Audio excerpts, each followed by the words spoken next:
Friends, आप सभी का अपने एचडीएस ट्यूटोरियल पर स्वागत है। आज हम लोग 8th क्लास का साइंस देखेंगे जो JCERT Ranchi Jharkhand text book पर बेस्ड है। आज हम लोग देखेंगे चैप्टर 1 का क्वेश्चन आंसर, उसका पार्ट 1 मैंने अपलोड कर दिया है, जिसमें बुक का कुछ बीच का क्वेश्चन और अभ्यास का फर्स्ट एंड सेकंड नंबर मैंने वहां पर अपलोड कर दिया है, आप उसे जाकर देखिए। आज हम देखेंगे 3 नंबर से। 3 नंबर का सवाल है, कोशिका झिल्ली को चयनात्मक पारगम्य क्यों कहा जाता है। देखिए, कोशिका के सबसे बाहरी परत को हम लोग कोशिका झिल्ली बोलते हैं, ठीक ना। और कोशिका झिल्ली को चयनात्मक पारगम्य भी कहा जाता है। तो ऐसा क्यों है, क्यों कोशिका झिल्ली को चयनात्मक पारगम्य कहा जाता है। देखिए, कोशिका झिल्ली जो है उसमें कुछ छोटा छोटा सरंध्र रहता है, ठीक ना। रंध्र रहता है, छेद रहता है, इसको इंग्लिश में पोर बोलते हैं, पोर्स। तो उस जो रंध्र रहता है वहां से कुछ आवश्यक पदार्थ कोशिका के अंदर जाता है और जो हानिकारक पदार्थ होता है वह कोशिका से बाहर आता है। तो कारण यही है कि उसको हम लोग चयनात्मक पारगम्य कहते हैं। चलिए लिखते हैं, कोशिका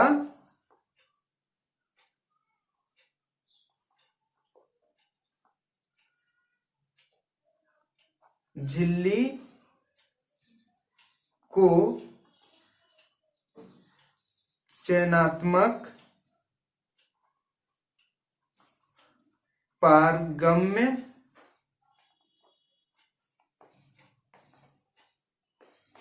कहा जाता है क्योंकि कोशिका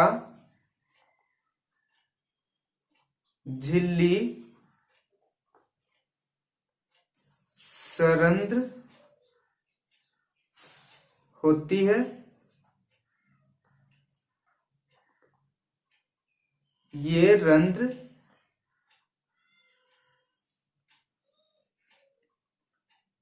ऐच्छिक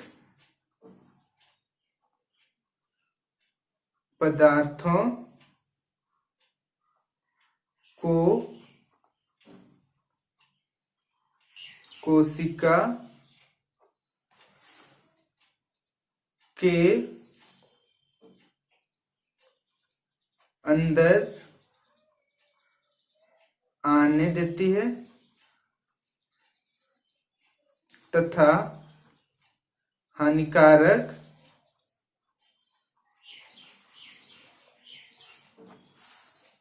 पदार्थों को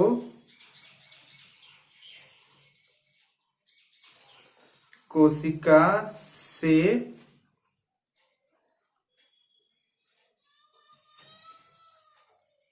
बाहर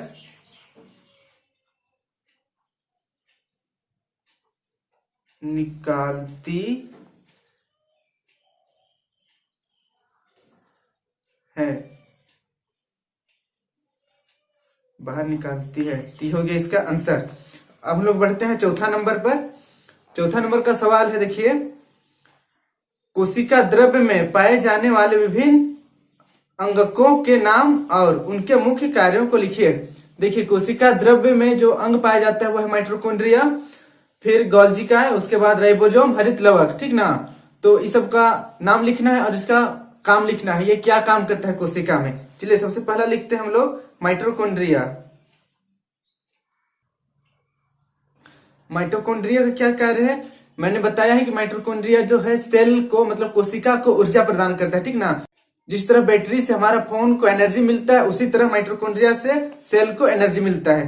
तो हम लोग लिखेंगे इसका कार्य, यह कोशिका को ऊर्जा प्रदान करता है। फिर दूसरा नंबर है हमारा गाल्जिकाय।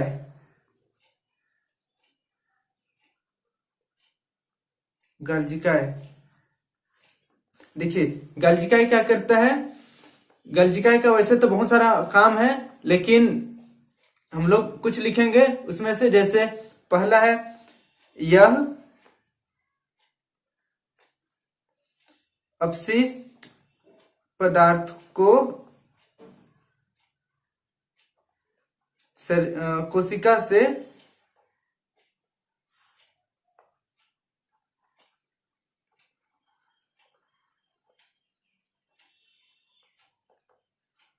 बाहर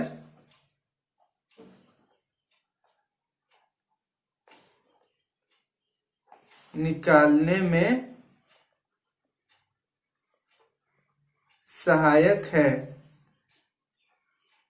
इसका और एक कार्य है जो मैं नहीं लिख रहा हूं, बस बता दे रहा हूं। यह जब कोशिका का विभाजन होता है तब यह कोशिका प्लेट बनाता है, ठीक।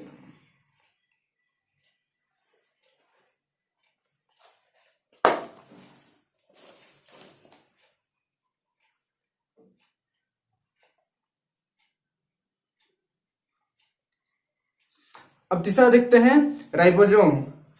तीसरा हमारा है राइबोसोम। राइबोसोम देखिए, जिस तरह माइटोकॉन्ड्रिया से कोशिका को एनर्जी मिलता है उसी तरह राइबोसोम कोशिका के लिए प्रोटीन बनाता है, ठीक ना। हमारा पूरा शरीर प्रोटीन से ही बना है और सारा का सारा प्रोटीन सिर्फ राइबोसोम ही बनाता है, ठीक ना। तो लिखेंगे तीसरा नंबर राइबोसोम।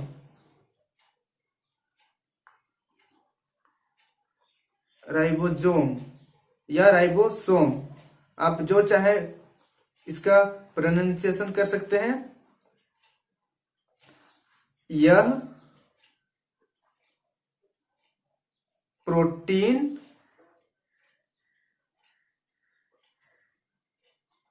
बनाता है। हो गया। फिर चौथा नंबर में हम लोग लिख सकते हैं हरित लवक।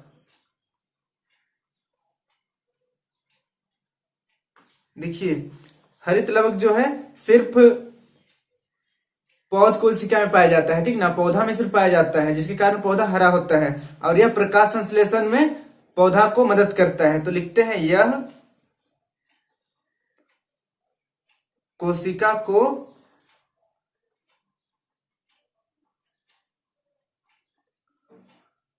प्रकाश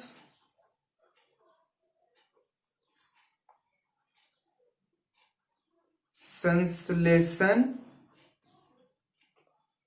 में सहायक है। फिर इस तरह और एक है जो बुक में दिया हुआ है रसधानी, ठीक ना। उसको हम लोग लिखते हैं 5वां नंबर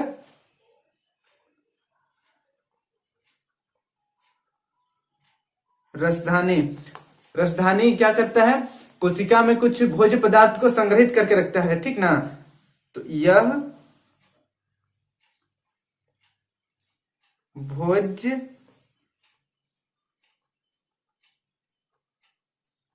पदार्थों का संचयन करता है या संग्रह करता है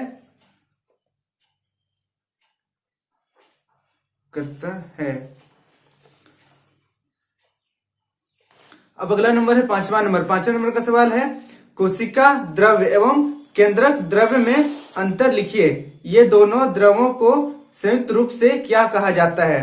देखिए, जब भी अंतर लिखने के लिए कहा जाएगा आपको इसी तरीके से कॉपी को, जो पेज है आंसर शीट को, उसको 2 पार्ट में डिवाइड कर लेना है, ठीक ना।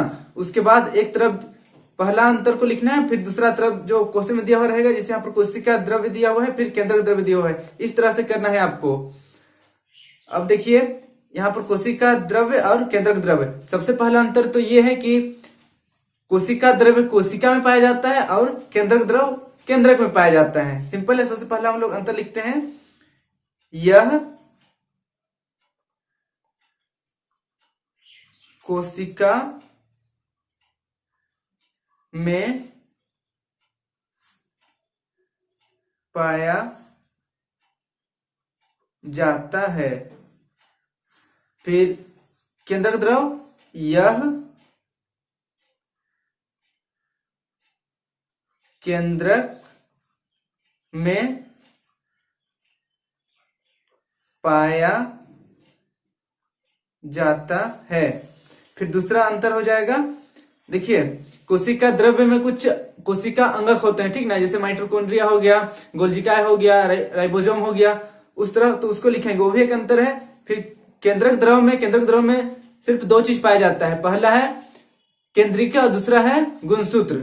तो यहां पर लिखते हैं इसमें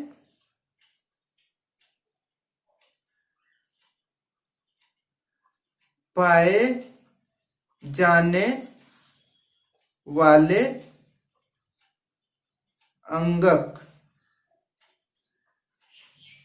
पहला है हमारा माइटोकॉन्ड्रिया,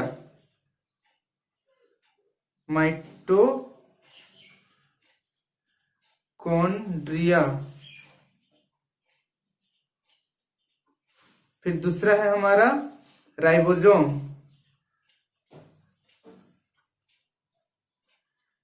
फिर तीसरा हम कह सकते हैं रसधानी,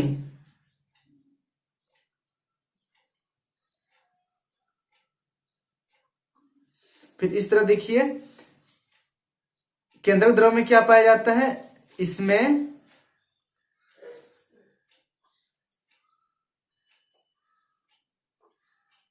पाए जाते हैं,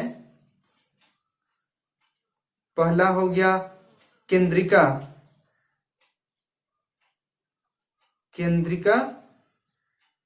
और फिर दूसरा हो गया हमारा गुणसूत्र,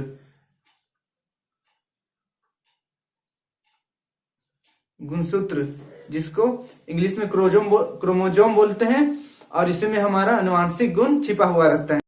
फिर देखिए यहाँ सवाल है, ये दोनों द्रवों को संयुक्त रूप से क्या कहा जाता है। देखिए तो जो यहाँ पर कोशिका द्रव्य है और केंद्रक द्रव्य, दोनों को सम्मिलित रूप से जीव द्रव्य कहा जाता है। यहाँ पर लिखते हैं हम लोग, ये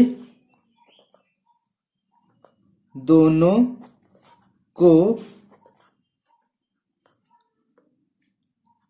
संयुक्त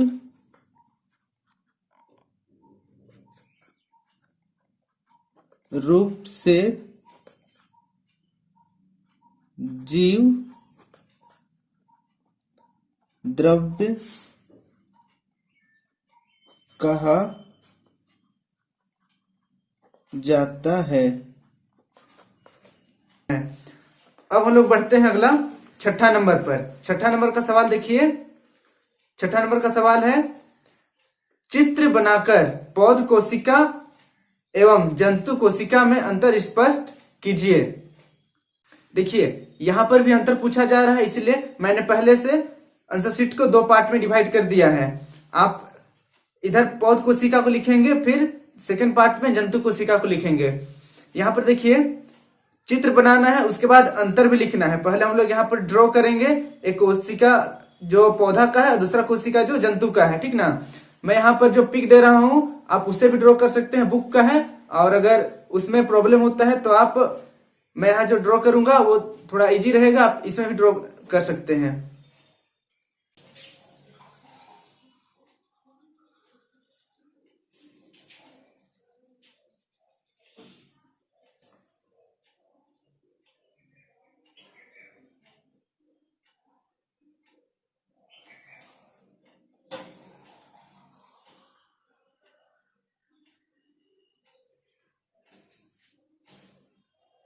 ये बाहरी वाला हो गया कोशिका भित्ति, ठीक ना।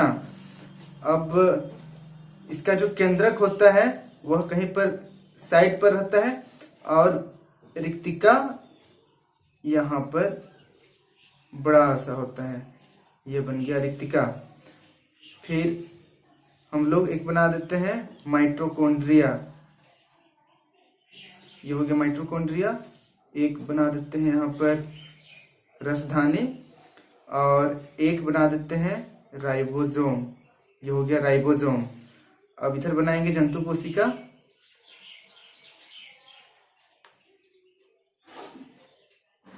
ये हो गया इसका कोशिका झिल्ली, और ये हो गया इसका केंद्रक।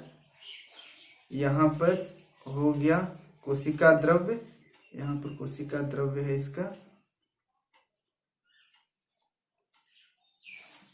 फिर यहाँ पर हो गया एक माइटोकॉन्ड्रिया,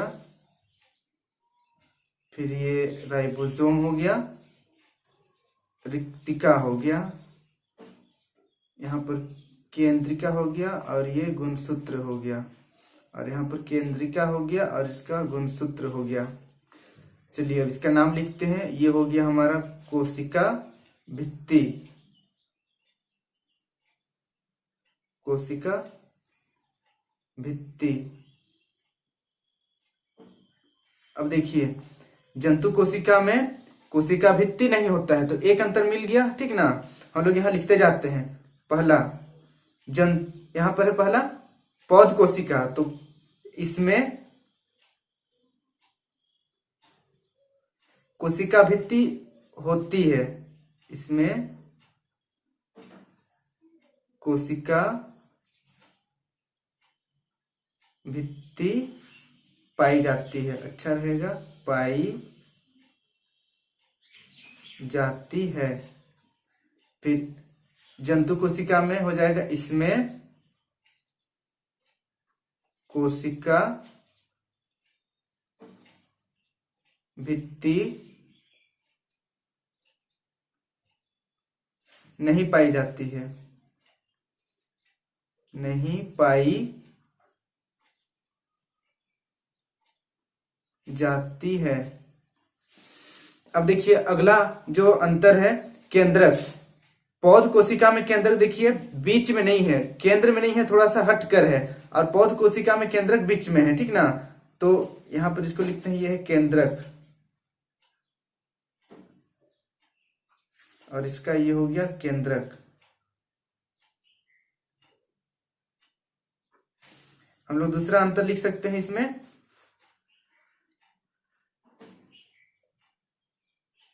इसमें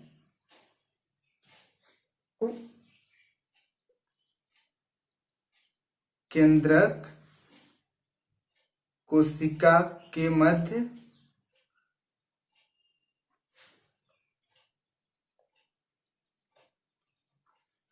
नहीं पाई जाती है। फिर इसमें हो जाएगा जंतु कोशिका में, जंतु कोशिका में केंद्रक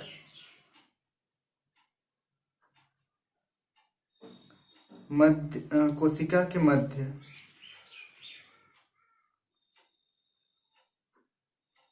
कोशिका के मध्य पाई जाती है। ये हो गया इसका दूसरा अंतर। अब तीसरा अंतर देखिए, यहां पर ये बड़ी सी रिक्तिका है, इसमें ये हो गया रिक्तिका, लेकिन यहां पर देखिए जंतु कोशिका में रिक्तिका छोटी सी है। ये हो गया इसका रिक्तिका। तो हम लोग तीसरा नंबर में लिख सकते हैं, तीसरा अंतर हो जाएगा, इसमें रिक्तिका बड़ी पाई जाती है, बड़ी पाई जाती है। जंतु कोशिका में हो जाएगा, इसमें रिक्तिका छोटी पाई जाती है। इस तरह 6 नंबर का कंप्लीट हो गया। अब बढ़ते हैं 7वां नंबर पर। 7वां नंबर का सवाल है, कोशिका में क्रोमोसोम अथवा गुणसूत्र कहाँ पाए जाते हैं, इनके कार्यों का वर्णन करें। देखिए कोशिका में जो गुणसूत्र होता है उसी को इंग्लिश में हम लोग क्रोमोसोम बोलते हैं। तो यह केंद्रिका में पाया जाता है, ठीक ना। मैंने बताया था कि केंद्रिका में पाया जाता है, और गुणसूत्र में ही अनुवांशिक गुण होता है, जो एक पीढ़ी से दूसरे पीढ़ी तक अनुवांशिक गुण को ले जाता है। तो चलिए इसका आंसर लिखते हैं। कोशिका में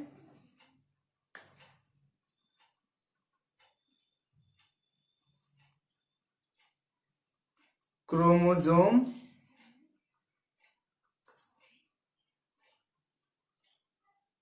अथवा गुणसूत्र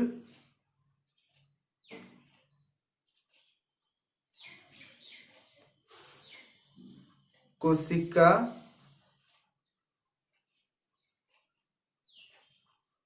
के केंद्रिका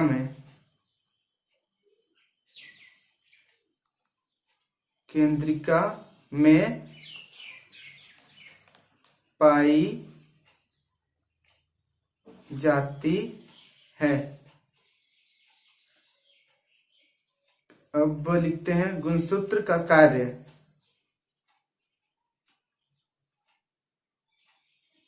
गुणसूत्र का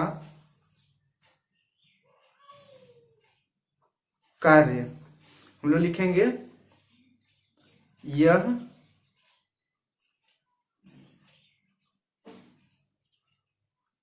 आनुवांशिक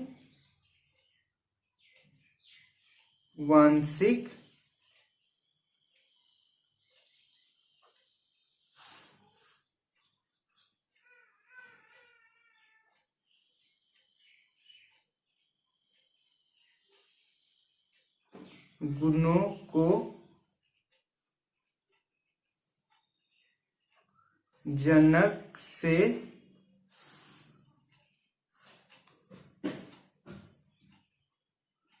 पीढ़ी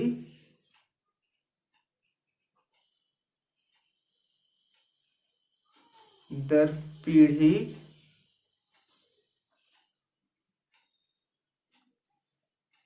स्थानांतरित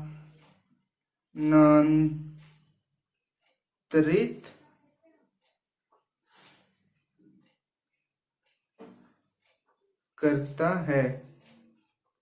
तो इस तरह हो गया। देखिए यहाँ पर जो मैं कुछ फोटो दिखा रहा हूं, यह है केंद्रिका का फोटो, और केंद्रिका के बीच में गुणसूत्र पाया जाता है, और गुणसूत्र में ही डीएनए ऐसे राउंड राउंड राउंड राउंड मुड़ा हुआ रहता है, और डीएनए में ही हमारा अनुवांशिक गुण छिपा हुआ रहता है। अब बढ़ते हैं अगला 8वां नंबर पर। 8वां नंबर का सवाल है, कोशिका में कोशिका भित्ति का क्या कार्य है। देखिए कोशिका भित्ति का कार्य मैं कई बार बता चुका हूं कि कोशिका भित्ति पौध कोशिका में रहती है, जंतु कोशिका में नहीं पाई जाती है, और यह कोशिका को बाहरी पर्यावरण से बचाता है। तो इसका आंसर लिखते हैं, बुक में जैसे दिया हुआ है वैसे लिखने की कोशिश करेंगे। पौधे चल नहीं सकते, इसलिए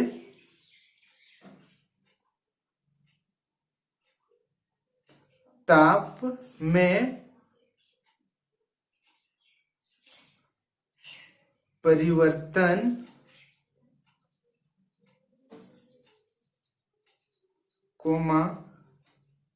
तीव्र गति से चलने वाले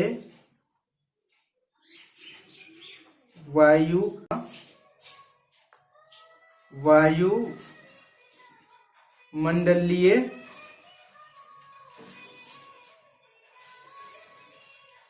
नमी आदि विभिन्न परिवर्तन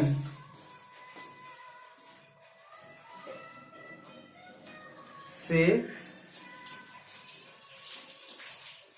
सुरक्षा के लिए ही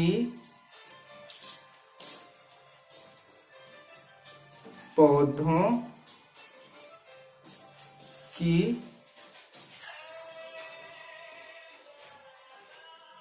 कोशिका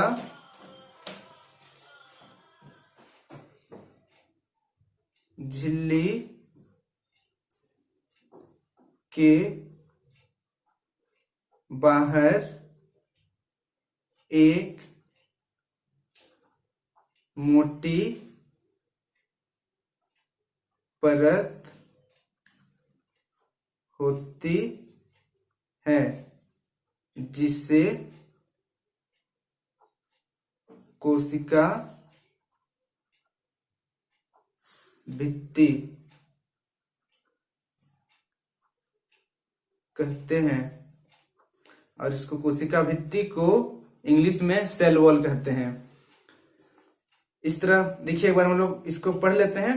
पौधे चल नहीं सकते, इसीलिए ताप में परिवर्तन, तीव्र गति से चलने वाली वायु, वायुमंडलीय नमी आदि विभिन्न परिवर्तन से सुरक्षा के लिए ही पौधे की कोशिका झिल्ली के बाहर एक मोटी परत होती है जिसे कोशिका भित्ति कहते हैं। ये इसका आंसर हो गया। अब देखते हैं 9 नंबर का सवाल है, कोशिका के आकार का जीवों के आकार के साथ कोई संबंध नहीं होता, क्या आप इससे सहमत हैं? यदि हाँ तो अपने उत्तर को स्पष्ट कीजिए। देखिए, यह वाक्य बिल्कुल सत्य है कि कोशिका के आकार के साथ जीव के आकार का कोई संबंध नहीं होता है। जैसे इसका एक एग्जांपल ले लेते हैं, एक छोटी मकान है और एक बड़ी मकान है, ठीक ना। तो ईंट का जो साइज है वो तो अलग अलग नहीं होता है, ईंट तो एक ही साइज का होता है। तो इसी तरह देखिए, कुछ जीव जंतु छोटे होते हैं, कुछ जीव जंतु बड़े होते हैं, ठीक ना। कुछ बहुकोशिकीय होते हैं, कुछ एकल कोशिकीय होते हैं। जो एकल कोशिकीय होते हैं वो तो छोटे होते हैं, पर जो बहुकोशिकीय होते हैं कुछ छोटे कुछ बड़े होते हैं, ठीक ना। तो यहाँ पर क्वेश्चन है हमारा, क्या बड़ी बड़ी जो जीव जंतु है उनकी कोशिका बड़ी बड़ी होती है? तो ये ऐसा नहीं है। जो बड़े बड़े जंतु हैं उनमें जो कोशिकाओं की संख्या है वह बहुत ज्यादा है, ठीक ना। छोटे साइज के जंतु के अपेक्षा बड़े वाले जंतु में जो कोशिकाओं की संख्या है वो बहुत ज्यादा है, इसलिए वे बड़े बड़े होते हैं। ऐसा नहीं है कि हाथी बड़ा है तो उसका जो कोशिका है हम लोगों से बड़ा बड़ा होगा, ऐसा बात नहीं है। हाथी का कोशिका बस संख्या में ज्यादा है हम लोग से, ठीक ना। तो इसका उत्तर लिखते हैं, चलिए। हाँ, मैं इस वाक्य से पूरी तरह सहमत हूं कि कोशिका के आकार का जीवों के आकार के साथ कोई संबंध नहीं होता है, क्योंकि मुझे पता है कि जो जीव आकार में बड़े हैं उनकी कोशिका का आकार बड़ा नहीं है, बल्कि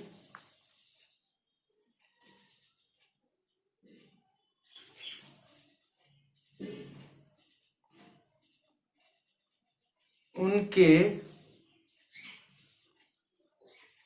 शरीर में कोशिकाओं की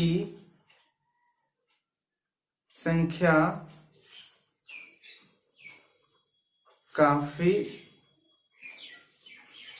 अधिक है। इस तरह आज हम लोग साइंस का चैप्टर 1 का क्वेश्चन आंसर पूरा कंप्लीट कर दिए। अगर आपको फिर भी कहीं पर दिक्कत हुई होगी तो मुझे कमेंट कीजिए, मैं आपकी प्रॉब्लम सॉल्व करने की पूरी कोशिश करूंगा। और अगर आपके माइंड में कुछ दूसरा क्वेश्चन है तो भी पूछ सकते हैं, मैं कोशिश करूंगा कि उसके आंसर दे सकूं।